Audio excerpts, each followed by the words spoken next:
Mesdames et messieurs, bonsoir ou bonjour. Cela dépend de votre position. Bienvenue dans ce premier numéro de votre émission au cœur de l'environnement. Eh bien, vous le savez, l'agriculture est l'une des principales victimes du dérèglement climatique. En effet, face aux aléas climatiques extrêmes et à la pression anthropique, les exploitations agricoles du territoire se retrouvent de plus en plus fragilisées et menacent donc directement la souveraineté alimentaire. Face à cela, il importe de réfléchir sur les solutions à adopter pour corriger le tir. Et c'est cela qui nous amène à vous présenter cette émission qui porte sur la thématique agriculture béninoise face au changement climatique, quel impact et quelles solutions pour ce faire. Donc, j'ai autour de moi deux invités, tous des spécialistes de la question. À ma droite, Djibou Sylvain, il est docteur en géographie et gestion de l'environnement à l'université d'Abomey-Calavi. Et puis à ma gauche, Kapo Euseb, docteur en géographie et gestion de l'environnement. Mesdames et messieurs, avant d'entrer dans le vif du sujet, je vais demander, en complicité avec la régie, de nous lancer cet élément que nous allons suivre ensemble. Et puis on revient. La Terre, notre belle planète bleue. Dans les films, elle est toujours sauvée par un super-héros. Dans la vraie vie, on l'attend encore. Mais le péril, lui, il existe bien, c'est le changement climatique. Explication. À l'origine du changement climatique, il y a les gaz à effet de serre. Ces gaz forment une couche qui se concentre dans le haut de l'atmosphère. Les gaz à effet de serre sont naturellement présents dans l'atmosphère depuis toujours. Ces gaz ont un rôle de régulateur pour notre planète. Ils gardent la chaleur du soleil et maintiennent la Terre à une température moyenne de 15 degrés. Sans eux, il ferait très froid, environ moins 18 degrés. Depuis la révolution industrielle, les activités humaines ont provoqué l'augmentation artificielle des gaz à effet de serre. Le filtre s'est transformé en une couche de plus en plus dense qui forme comme un manteau autour de la Terre et retient plus de chaleur. C'est ce qui provoque le réchauffement de la planète. D'après les scientifiques, la température moyenne de la Terre devrait augmenter de 1 à 5 degrés d'ici 2100. 5 degrés, ce n'est pas énorme, me direz-vous. Détrompez-vous. Depuis la fin de la dernière ère glaciaire, il y a 10 000 ans, et aujourd'hui, la Terre s'est justement réchauffée de 5 degrés. Le réchauffement de la planète modifie les équilibres naturels. Température, régime des vents et des pluies, biodiversité, acidité de l'océan. Dans l'hypothèse la plus pessimiste, les océans auront grimpé de 82 cm d'ici la fin du siècle. 700 millions de personnes devront quitter leur logement et trouver refuge ailleurs. L'augmentation de la température moyenne de la Terre accentue l'évaporation de l'eau. Le cycle de l'eau se modifie, avec pour conséquence plus de pluie au nord et de sécheresse au sud, et des événements climatiques extrêmes plus fréquents. Le réchauffement de la planète va aussi avoir des effets sur notre santé. Certains insectes, comme le moustique tigre, apparaissent dans des régions où on ne les avait jamais vus. Des maladies tropicales se développent dans plusieurs pays du monde. C'est le cas du chikungunya ou de la dengue. Les déserts gagnent du terrain, comme au Kenya ou en Tanzanie. La biodiversité est menacée. 20 à 30% des espèces végétales et animales de la planète risquent de disparaître à court terme, soit environ 20 000 espèces par an. Et il n'y aura pas de super-héros pour nous sauver. Pour éviter ce mauvais scénario, chacun de nous peut et doit agir. Alors, retour sur ce plateau. Docteur Euseb Kapo, bonsoir. Bonsoir. Bienvenue chez nous à Eden TV. Merci. Docteur Djibou, bonsoir. Bonsoir, monsieur le journaliste. Je pense que c'est votre première apparition ici sur nos plateaux. Bien sûr, bien sûr. Alors, soyez les bienvenus. Merci, merci. Alors, nous allons donc entrer dans le vif du sujet. Vous le savez, le Bénin est gravement menacé par le changement climatique et est classé 15e pays le plus vulnérable au changement climatique au monde. Docteur Djibou, dites-nous, qu'est-ce que le changement climatique? Très bien. Merci beaucoup, monsieur le journaliste. Oui. Et je tiens à vous dire infiniment merci pour l'honneur que vous me faites et en m'invitant à cette occasion pour échanger sur cette question d'actualité. Je suis très ravi de me retrouver ici cet après-midi. Alors, si vous permettez, je vais souhaiter les meilleurs vœux de robuste santé et de prospérité à tous les Béninois, que ce soit interne ou externe. Alors, je tiens également à remercier tous les promoteurs de cette structure pour ce qu'ils font, pour informer, pour éclairer, pour éduquer, d'accord, tout le monde entier à partir des Béninois. Alors, et le sujet sur lequel nous sommes là est un sujet vraiment d'actualité. Vous avez dit ce qu'on n'entend pas, changement climatique. Alors, si vous permettez, nous allons commencer par le climat. Qu'est-ce que nous entendons par climat pour parler de son changement? Alors, quand on parle de climat, tout simplement, c'est le temps qui passe, c'est le temps qu'il fait. Si nous voulons être beaucoup plus scientifiques, nous pouvons dire que ce sont l'ensemble des conditions atmosphériques et météorologiques, d'accord, au-dessus de la Terre qui se manifestent. Et c'est le climat là qui fait la vie de tout être humain comme végétal ou animal sur la Terre.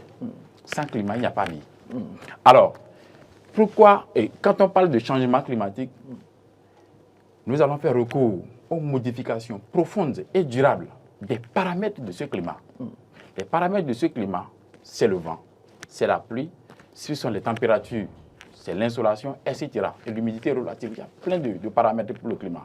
Mais les plus manifestants ou bien qui se manifestent sont les hauteurs de pluie, les températures, etc. Donc, en termes simples, c'est ce que nous pouvons dire par rapport au changement climatique. Mais il faut dire, il faut parler de changement climatique lorsque nous quittons des décennies pour des millions d'années. D'accord. D'accord. Des décennies pour des millions d'années. D'accord. Docteur Kakpo, vous êtes d'avis? Qu'est-ce que vous avez à compléter? Moi, je pense que le docteur Djibou a bien planté le décor. Oui. Et là, l'élément qui vient de passer également nous a montré une première partie, parce qu'il a si bien complété en parlant de certain nombre de périodes. On parle vraiment de décennies. Là, on fait aussi des évaluations sur 30 ans.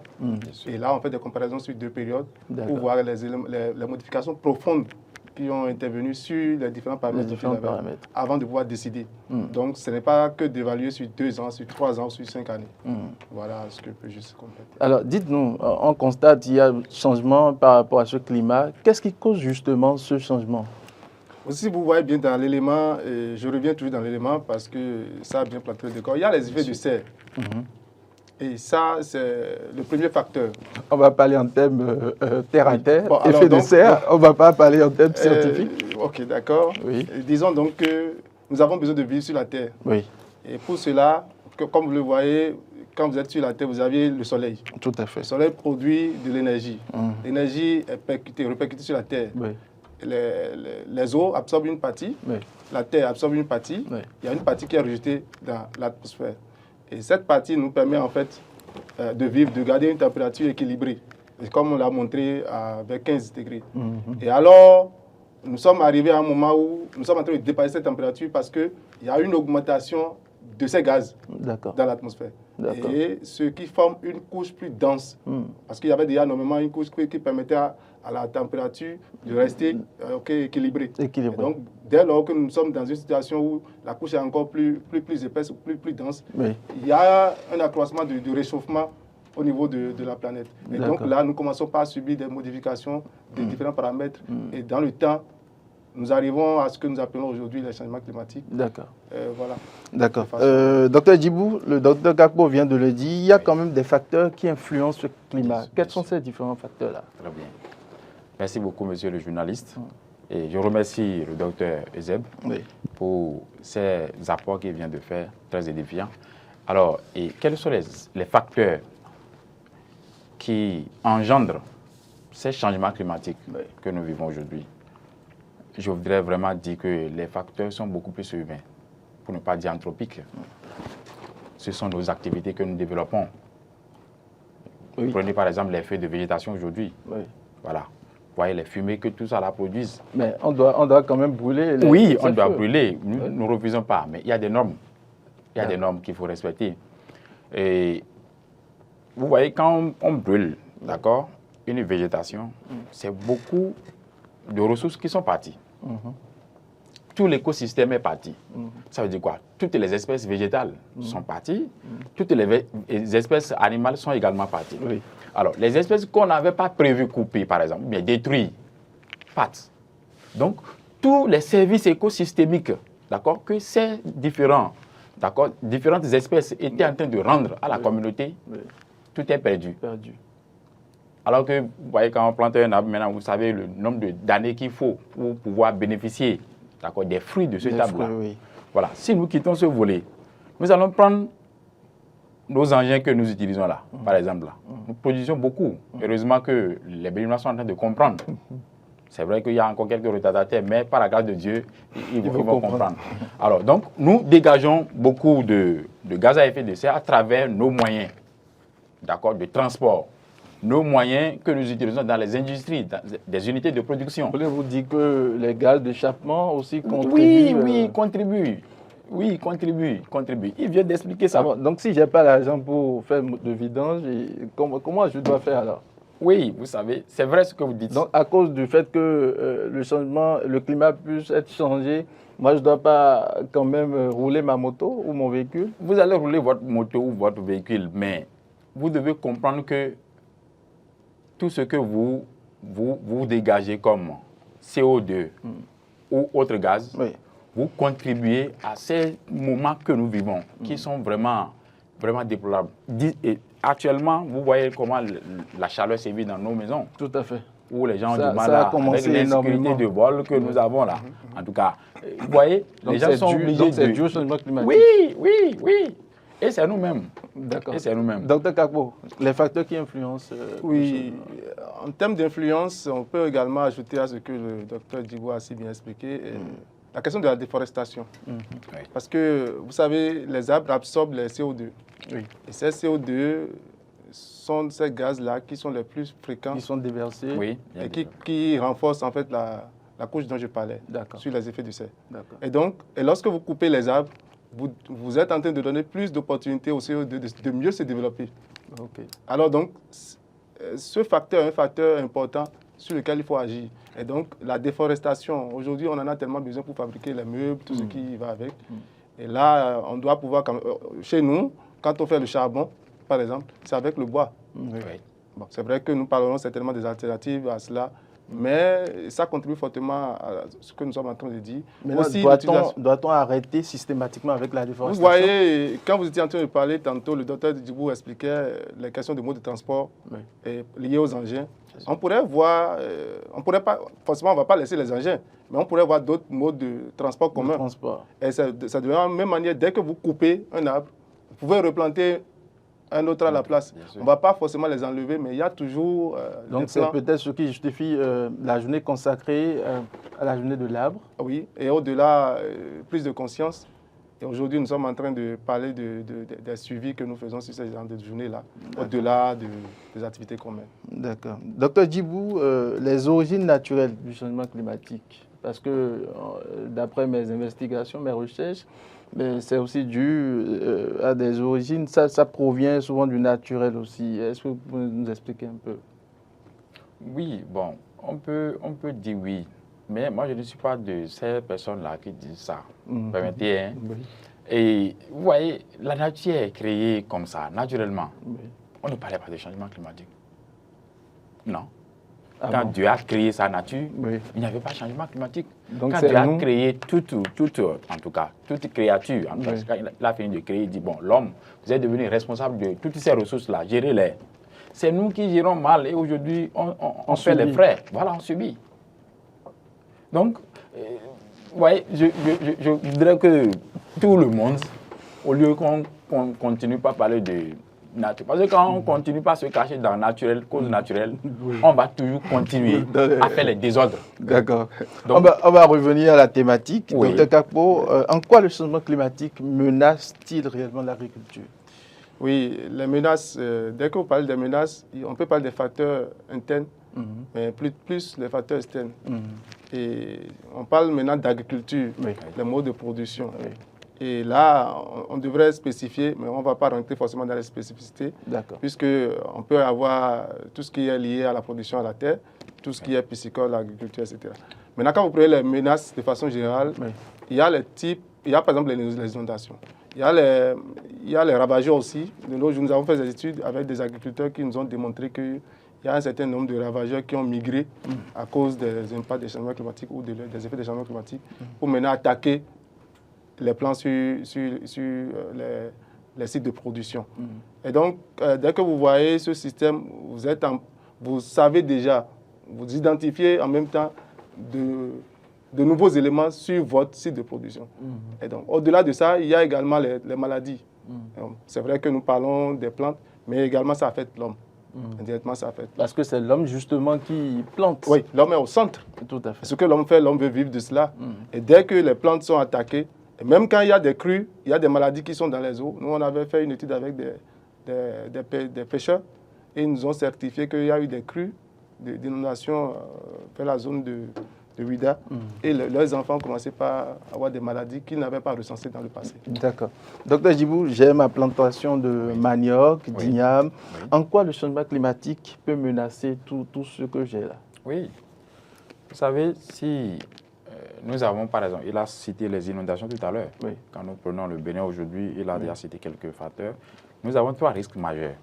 Nous avons, par exemple, les inondations. Oui. Les sécheresses ou poches de sécheresse, les débats ont continué. Certains disent qu'il n'y a pas de sécheresse, d'autres disent que c'est poche. Bon, en tout cas, il y a un mot sécheresse dedans. D'accord. Très bien. C'est le plus important. C'est le plus important. En dehors de ça, nous avons les vents violents. Quand nous prenons, par exemple, je prends la culture de manioc. Le manioc, c'est vrai que c'est une culture de cycle à 8 à 10 voire 12 mois, ça dépend. Mais quand il y a une quantité de pluie dont elle a besoin, la culture je veux dire, dont elle a besoin pour se développer. Mais cette quantité, quand ça dépasse les normes, on ne peut pas récolter. Ça ne peut même pas connaître une bonne croissance jusqu'à ce qu'on parle de récolte. Quand un champ, par exemple, est inondé, vous allez voir que de racines jusqu'aux tiges, d'accord, tout commence par se décomposer, doucement. Surtout quand l'eau se stagne dans le champ pendant une longue durée, ça détruit tout. Ça fait perdre la vie de toutes les cultures. D'accord. Ça, c'est déjà un élément. Par exemple, quand le manioc vient à maturité, toutes les tubercules ou bien toutes les racines commencent par se décomposer depuis le sol. Et tel que je l'ai expliqué tout à l'heure, vous allez voir que vos plantes vont commencer les tiges vont commencer à tomber. Et là, je perds beaucoup en termes de chiffres. Vous perdez tout ce que vous avez fait comme investissement, vous perdez tout. Si vous avez chance, et c'est de façon, ça n'a pas eu une longue durée, voilà, les plus résistants peuvent tenir. D'accord. C'est de même pour l'igname, par exemple. D'accord. Oui. Nous allons rapidement suivre un autre élément qui renseigne un peu plus sur les effets néfastes du changement climatique avec la complicité, encore une fois, de la régie. Docteur Boris, il est derrière, il est là. Le bétail meurt, les enfants souffrent de malnutrition. Il y a la sécheresse et la famine dans la corne de l'Afrique et de graves inondations en Afrique de l'Ouest. Les effets du changement climatique sont visibles sur tout le continent. Certaines communautés, en particulier dans le nord du Kenya, ont perdu leur bétail en raison des périodes de sécheresse que nous connaissons actuellement. Selon l'ONG Save the Children, plus de 3,5 millions d'enfants kenyans ne seront pas scolarisés lorsque les écoles vont rouvrir en janvier 2023 en raison de la sécheresse. L'Autorité nationale de gestion des catastrophes prévoit qu'1,6 million d'enfants supplémentaires risquent d'abandonner l'école lors de la réouverture des écoles l'année prochaine. 75% des émissions de gaz à effet de serre proviennent des pays du G20, dont les principaux émetteurs sont les États-Unis et la Chine. Les responsables de la protection de l'environnement demandent à ces pays de faire davantage pour résoudre le problème qu'ils ont largement contribué à créer. Le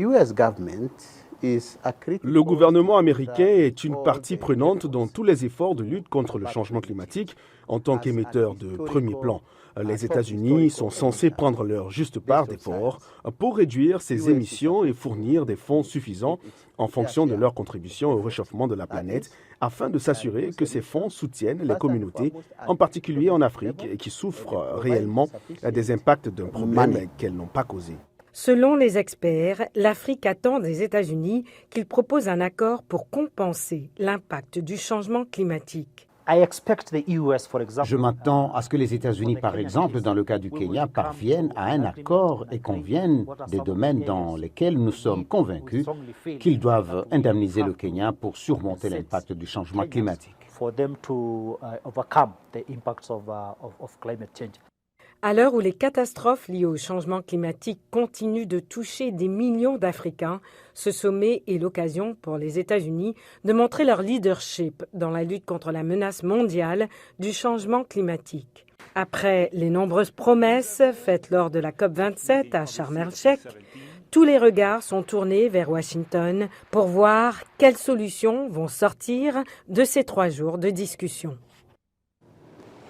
Alors, retour sur ce plateau. Dr Kakpo, vous venez de suivre l'élément. Dites-nous, on va encore plus nous rattacher un peu plus à la thématique, l'agriculture. Comment lutter véritablement contre le changement climatique pour que nos cultures ne puissent pas être trop ciblées? Déjà, c'est là le point culminant du débat, parce que le fait est que le changement climatique existe. Maintenant, comment faire? Comment faire, justement? Il faut savoir que les agriculteurs n'ont pas, chez nous, quand on est au Bénin, tous n'ont pas un niveau de scolarisation élevé pour comprendre un certain nombre de thématiques. Ici, nous sommes là, nous parlons de français, nous avons, etc. Mais il faut d'abord que ça parte d'une volonté des autorités au niveau supérieur, d'abord au niveau mondial. Ça, c'est le premier point. C'est d'ailleurs même ce qui amène à faire les COP, tout ce qui est conférences par-ci, par-là, conférences biodiversité, conférences des partis. Il y en a tellement, hein. Franchement, à la fin, bon, on suit les informations. D'accord. Maintenant, quand on quitte là et qu'on descend dans les pays, il y a des cadres, des politiques nationales que nous mettons en place pour pouvoir, en fait, montrer quel est le chemin à prendre. Il ne faut pas ignorer aussi que la recherche est importante parce que quand nous descendons sur le terrain, nous devons spécifier dans chaque zone quels sont les types de risques qui affectent l'agriculture. Ça fait. Et là, vous descendez maintenant dans chaque culture aux spéculations et vous identifiez les impacts.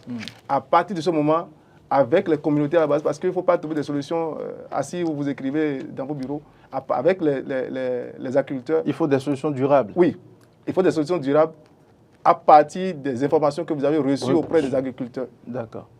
Et là, vous, en tant que scientifique ou en tant que décideur, vous complétez tout ce qui est cadre internationaux, etc., en tout cas, tout ce que vous connaissez, pour pouvoir maintenant élaborer des stratégies qui permettent alors aux agriculteurs de mieux s'adapter. Si je parle d'adaptation ou résilience, vous allez voir. D'accord. Et donc, pour alors aller au fond de la question, c'est donc trouver à partir de chaque spéculation, depuis le semis, même la préparation du sol, jusqu'à la récolte, à chaque étape, quel type de stratégie qu'il faut adopter pour... Exactement.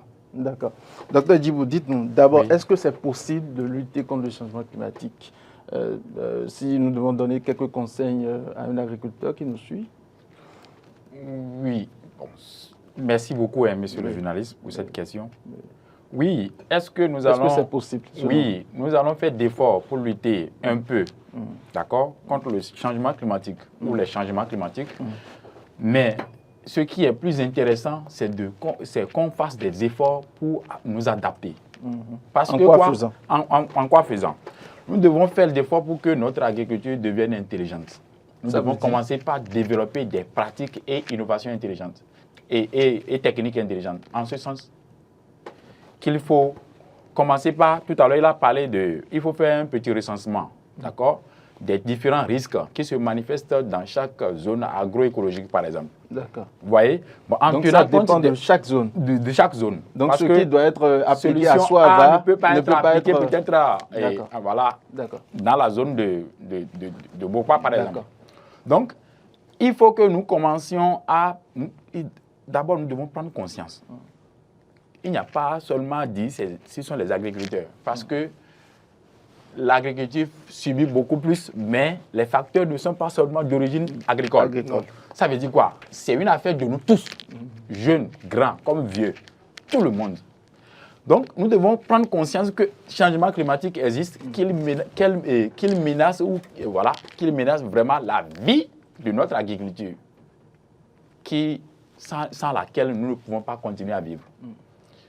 Que tu sois riche ou pauvre, c'est ce qui vient de la terre là, que le pauvre a cultivé, ou en tout cas, qui vient de la terre que tu vas. Donc, nous devons tous prendre conscience pour contribuer, d'accord, pour accepter cette éducation au changement climatique, pour contribuer à la résolution de ce problème. Donc, voulez-vous dire que donc, si les choses ne changent pas, d'ici quelques années, nous allons en arriver à la famine? Oui, oui, ah bon? Oui. Si les paysans perdent les récoltes, qu'est-ce qui se passe? On a les prix qui s'augmentent pour les produits. On n'a pas la quantité qu'il faut, mais c'est cher. Ça veut dire quoi? C'est ceux qui n'ont pas les moyens ne pourront même plus aller demander. Ceux qui ont les moyens doivent courir, sinon le stock va finir. Donc, nous devons travailler pour que notre agriculture soit intelligente. Pourquoi je le dis? Parce que, vous savez, il y en a qui continuent, par exemple, de développer des cultures à cycle long, alors que ce n'est plus d'actualité aujourd'hui. Il y a des cultures nouvelles qui sont plus résistantes, par exemple, qu'il faut développer. Et tu peux récolter avant que la pluie ne cesse, parce qu'on voit que soit la pluie vient vite, soit elle vient tardivement, ou bien elle vient tardivement et elle s'arrête vite. Vous voyez? Donc, le cycle change. Les éléments, les paramètres changent. Donc, dans ce cas, nous devons également faire d'efforts pour commencer par changer nos manières de faire. Quand nous prenons, par exemple, tous les produits que nous utilisons aujourd'hui, c'est vrai, on parle d'agriculture, on dit qu'on veut produire. Si le producteur n'est pas en bonne santé, est-ce qu'il peut continuer à produire? Pas du tout. Voilà. Les produits aujourd'hui sont utilisés par tout le temps aussi pour avoir, en tout cas, des récoltes comme on veut. Mais on oublie aussi la santé de ces agriculteurs qui doivent continuer à... Donc, c'est pour dire que c'est sur tous les plans que nous devons innover pour que l'agriculture continue à tenir pour nourrir le monde à partir du Bénin. D'accord. Docteur Kakpo, est-ce que cela ne passe pas aussi par la sensibilisation, les fonds d'appui également? Oui, nécessairement. Parce que y a des études qui ont révélé que le financement est important pour les agriculteurs, par exemple. Parce que toutes les solutions dont il a parlé, il faut des moyens. Il faut des moyens. Aujourd'hui, maintenant, vous pouvez utiliser la technologie pour connaître l'état de votre sol. Et donc, la prévision climatique. Oui. Et oui, la sensibilisation, il faut avoir l'information. La météo Bénin sort des revues périodiques. Mais est-ce que c'est fiable, tout ce que la météo... Nous sommes dans la probabilité. Nous sommes dans la probabilité, mais j'ai suivi un élément avec le directeur Kapa. Oui. Il me semble que ça va au-delà de 80% de fiabilité. Donc, je crois que ce n'est pas déjà mal. Et donc, on peut s'en tenir à cela. Et donc, oui, les paysans ont besoin de l'information. Il faut les sensibiliser. Il faut apporter l'information. Maintenant, la chose culminante, c'est quoi? Il faut ramener l'information au niveau de compréhension des agriculteurs. C'est-à-dire? Quand nous allons sur le terrain, nous devons pouvoir exprimer notre français à la langue locale. Ah, d'accord. Demandez maintenant aux agriculteurs quels sont les supports sur lesquels vous êtes capable de comprendre l'information que je vous apporte. Et dès qu'ils disent, par exemple, oui, vous voulez nous dire que période, longue période sèche. Cette période n'est pas favorable. Etc. Ou vous parlez de quoi, chaleur extrême, des trucs comme ça. Lui, il veut comprendre sur quel support. Est-ce que c'est des images? Parce qu'il y a des images qui peuvent leur permettre de comprendre. Lorsque vous voulez développer... Il faut du concret en allant vers eux. En allant vers eux, en se basant sur ce qu'ils peuvent dire, ce qu'ils peuvent comprendre. D'accord.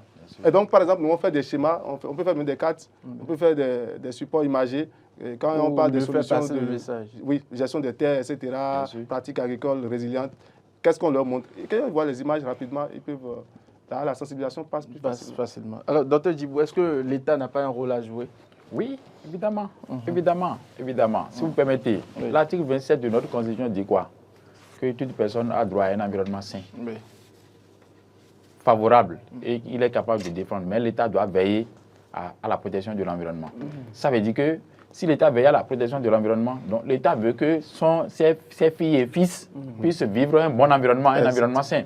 Donc, du moment où le climat fait partie, d'accord, des aspects ou des composantes importantes de l'environnement, l'État a un grand rôle à jouer. Les tests sont beaux là, mais on ne les applique pas. Les financements viennent, mais on fait d'efforts, mais ce n'est pas encore ça. On ne les oriente pas comme cela se doit. Ça, c'est mon point de vue. Donc, on doit faire l'effort. Il a parlé des solutions tout à l'heure, qu'il faut aller vers les gens pour dire dans quoi vous comprenez, dans quelle langue vous comprenez correctement. Comment on va faire pour que vous puissiez vous approprier de telle ou telle technique pour produire durablement.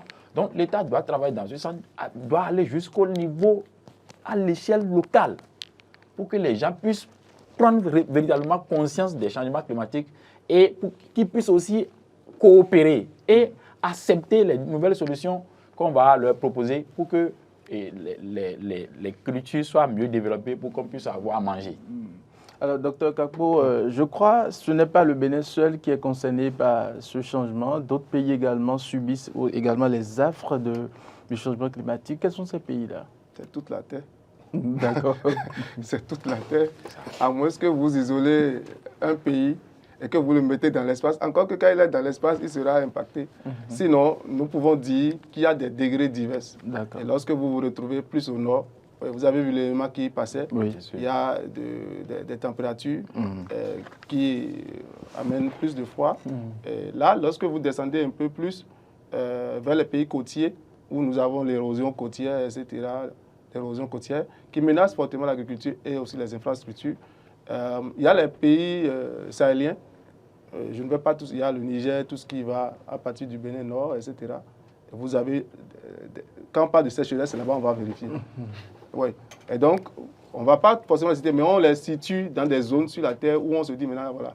Mais lorsque vous suivez l'actualité, vous constatez que l'année dernière, il y a eu des pays qui ne s'attendaient pas à des canicules. Par exemple, en France, je suivais l'information, il me semble qu'ils sont allés jusqu'à moins 40 degrés, non, 40 degrés, oui, si je ne me trompe pas dans les chiffres.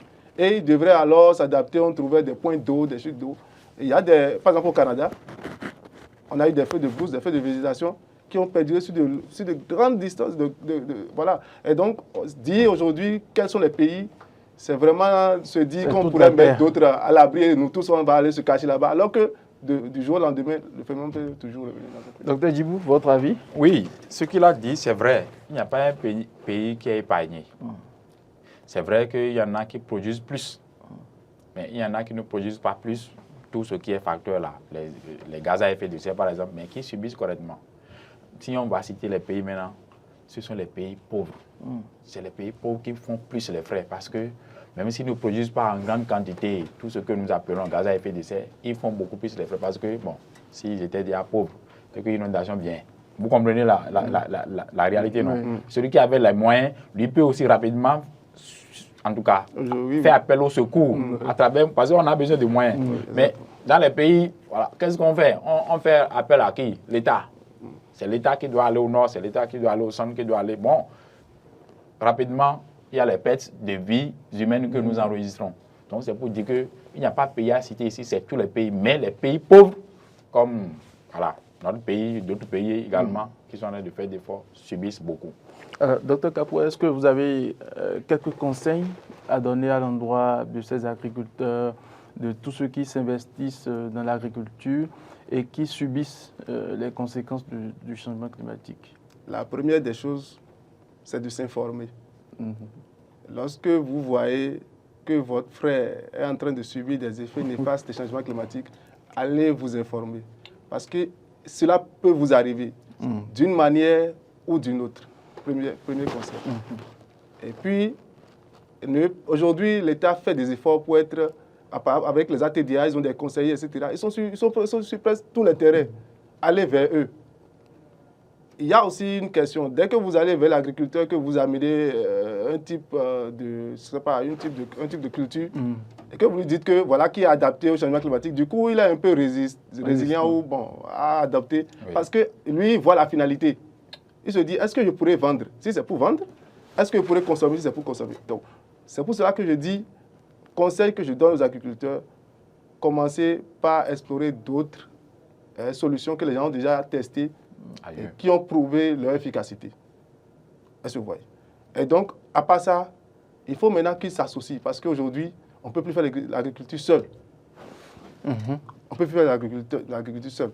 Il y a également des pratiques innovantes, d'adaptation au changement climatique ou de résilience qu'il faut commencer par adopter. On ne peut plus continuer avec l'ancien système. Moi, je réfléchissais la dernière fois, je me suis dit, si un seul agriculteur n'a pas la capacité d'installer, par exemple, sur son site de production, une unité technologique qui permet de visualiser en temps réel l'état du sol, sous-sol, de l'atmosphère, on peut s'assembler, on peut voir au niveau de la TDA, installer, je ne sais pas, une télé ou quelque chose comme ça pour surveiller la zone. Et là, nous avons des informations à temps réel, avec la technologie et l'intelligence artificielle aujourd'hui qui fait des prouesses. Et on peut implanter des capteurs. Il faut qu'ils aillent vers là. Mais si l'agriculteur n'a pas ces moyens... C'est pour cela que j'ai dit de s'associer. Donc, si la technologie Est-ce que c'est facile? C'est possible. Aujourd'hui, est-ce que la société permet quand même de s'associer? Vous savez, il y a des fonds. Quand on parle des fonds FNDA et oui, autres, FNDA, je sais que c'est pour financer la production agricole, mais dans la production, dès que vous écrivez votre plan d'affaires, mettez en même temps les solutions dont je parle. Et là, même si le financement est grand, n'importe comment, on peut s'assembler pour le faire. Et je pense qu'il y a toujours, il y a des fonds qui existent. Il y a des fonds. Et ce qu'il faudrait dire, peut-être que je vais faire un clin d'œil aux autorités, c'est vraiment d'alourdir les procédures administratives. Parce que dès que vous voulez avoir accès à des fonds, par exemple, Fonds mondial, vraiment vous avez toutes les procédures. Alors que ces fonds pouvaient quand même permettre à l'agriculteur de pouvoir installer ces systèmes de sommes en train de parler. Docteur Djibou? Oui, en termes de conseils, comme il a commencé par le dire déjà, il faut que nos autorités prennent conscience de la préoccupation. Et aussi, les agriculteurs également doivent prendre conscience. Tout à l'heure, il a parlé d'aller de façon groupée ou communautaire. Quand un système est un peu coûteux, si vous êtes nombreux, ce n'est plus coûteux s'il faut participer de façon individuelle. Le système peut vous permettre à chacun de bénéficier des fruits, d'accord, sans beaucoup d'investissement. Il y a également le conseil que je peux donner aussi aux agriculteurs. Il y a beaucoup qui sont attachés, d'accord, qui sont des vrais pratiquants de la culture pluviale. Mais il faut qu'on commence par aller à la culture maraîchère. Il y a des cultures hydroponiques aussi hors sol aujourd'hui, qui permettent aux gens de rentabiliser. On peut installer ces systèmes, et voilà, comme on fait pour les jardins de cases là. Voilà, facilement, et on peut aussi rentabiliser sans faire trop d'efforts, c'est-à-dire attendre la pluie forcément. Donc, si on peut commencer par faire développer ces cultures, je pense que ce soit en milieu rural ou en milieu urbain, nous allons pouvoir ensemble trouver des solutions, c'est-à-dire c'est nourriture, Et sans ça, personne ne peut vivre. Comme le climat même est le moteur de la vie de tout être humain sur la Terre, de tout être vivant sur la Terre. C'est comme ça aussi la nourriture est un moteur pour la vie d'un être. Et cela dépend du climat. Oui, du climat. Et tout dépend du climat. Donc aujourd'hui, on peut contrôler le climat. Hein. C'est ça. Moi, j'ai vu des agriculteurs, ils ont fait de l'agriculture dans des chambres, du haut jusqu'en bas. C'est ça. Parce que la technologie a évolué. Les choses ont évolué. Il faut que nous-mêmes, on ouvre les yeux. Comme vous l'avez dit, les gens n'ont qu'à aller à la quête de l'information. Mais est-ce qu'avec ça, on peut ne pas se plaindre du changement climatique? Oui, on peut ne pas se plaindre. On a déjà les moyens. On peut ne pas se plaindre sur le plan agricole. On peut se plaindre sur d'autres plans. Puisque les changements climatiques affectent beaucoup de secteurs. On peut se plaindre sur d'autres plans. On peut toujours continuer à lutter. Mais ce qui concerne manger là, on peut régler ça quand même. En développant des cultures à cycle court, en développant le maraîchage, en pratiquant la culture urbaine, par exemple. Il ne faut pas que les citadins soient seulement les consommateurs. Il faut que les citadins soient nombreux aussi à commencer par produire. Parce que l'hydroponique, chacun peut faire chez lui. Pour avoir un peu de tomates, un peu de piment vert. Vous faites ça? Moi, j'ai vu le projet déjà en cours. Docteur Gagbo, vous faites ça? Moi, depuis 2021, j'ai installé un champ chez moi à la maison. D'accord. Très bien. Et j'avais quelques systèmes d'irrigation, etc. Bien sûr. J'ai fait des constats, j'ai connu des pertes, j'ai fait de la recherche, je me suis rapproché des agronomes qui m'ont expliqué le problème, etc. Hier même, j'étais encore au champ. Derrière, j'étais en train d'installer pour pouvoir quand même, derrière la maison, faire un truc comme ça. Je crois que c'est un effort collectif. Oui. Même si vous n'êtes pas agriculteur, même si c'est Boma, vous prenez. Boma n'a pas besoin forcément d'avoir de l'espace grand. Non, on peut le faire chez soi. On peut le faire chez soi. J'espère que Dr Boris le fait également. Il devait. Parce que quand on était dans la période de Covid, il y avait les cordons. Et c'était seulement la nourriture qui devait quitter les autres contrées pour rentrer. Non, bon, quand vous sortez, je me rappelle, je crois que c'est au niveau de Aladé, etc., où on ne devrait plus franchir et aller de l'autre côté. Et c'est la nourriture qui devait quitter le nord, etc. pour venir. Donc ça veut dire qu'il y a une importance liée à la nourriture. Le jour où ce seraient les cultures qui seraient affectées, c'est compliqué. C'est compliqué là. Et donc, sur l'autre volet, il faut que chaque citoyen puisse déjà réserver de l'espace pour la préservation de l'environnement, pour la protection dans sa maison, au lieu que de construire et sans espace vert. Voilà encore ce qui fait que les gens souffrent de chaleur tout le temps dans les maisons. D'accord. On va y revenir. Votre mot pour votre dernier mot. Je tiens à vous dire merci pour la confiance et également merci aux promoteurs de cette structure de DMTV. Je remercie également tous les téléspectateurs qui nous suivent et qui vont continuer à nous suivre si nous avons encore l'occasion de partager, d'accord, d'échanger sur cette question d'actualité. Personne n'est épargné, tout le monde doit travailler, que tous les Béninois prennent conscience sur tous les plans. Chacun n'a qu'à faire l'effort, que ce soit sur le plan de la production ou bien de la consommation des biens. Faisons l'effort pour protéger l'environnement. C'est l'environnement qui est malade et nous souffrons de changement climatique. Je vous remercie. Docteur Kakpo. Merci à vous, cher journaliste, M. Atu. Et je voudrais également remercier EDEN TV pour avoir organisé cette émission. Et nous sommes dans le mois de février. Bientôt, à partir d'avril, nous allons démarrer certainement les campagnes agricoles. L'émission est la bienvenue. J'aurais souhaité que nous trouvions des canaux pour nous exprimer en langue locale, ne serait-ce qu'avoir des traductions, parce que je me demande si tout le monde peut être au courant. Donc vraiment, que ceux qui nous suivent aussi puissent aussi s'approcher de nous si possible, pour que nous sommes tout le temps sur le terrain, et là où les difficultés réelles sont, nous le savons. Eux-mêmes le savent. Maintenant, comment faire? Il faut qu'on réagisse, au-delà de tous les sommets internationaux, nous tous nous participons. Donc, merci à vous. Merci beaucoup, c'est nous qui vous remercions. Mesdames et messieurs, c'est déjà la fin de cette émission. Merci à vous, Dr Djibou Sylvain. Vous êtes docteur en géographie et gestion de l'environnement à l'université d'Abomey-Calavi, spécialisé en climat et géomarketing des entreprises agricoles. Dr Kakpo Euseb, vous êtes spécialiste de l'environnement également, vous êtes géographe. Quant à vous, chers téléspectateurs, je vous remercie de nous avoir suivis à la réalisation de cette émission. Dr Boris, il s'appelle, vous le connaissez, vous allez sûrement mieux le découvrir tout à l'heure. Merci de nous avoir suivis et à très vite pour Au cœur de l'environnement.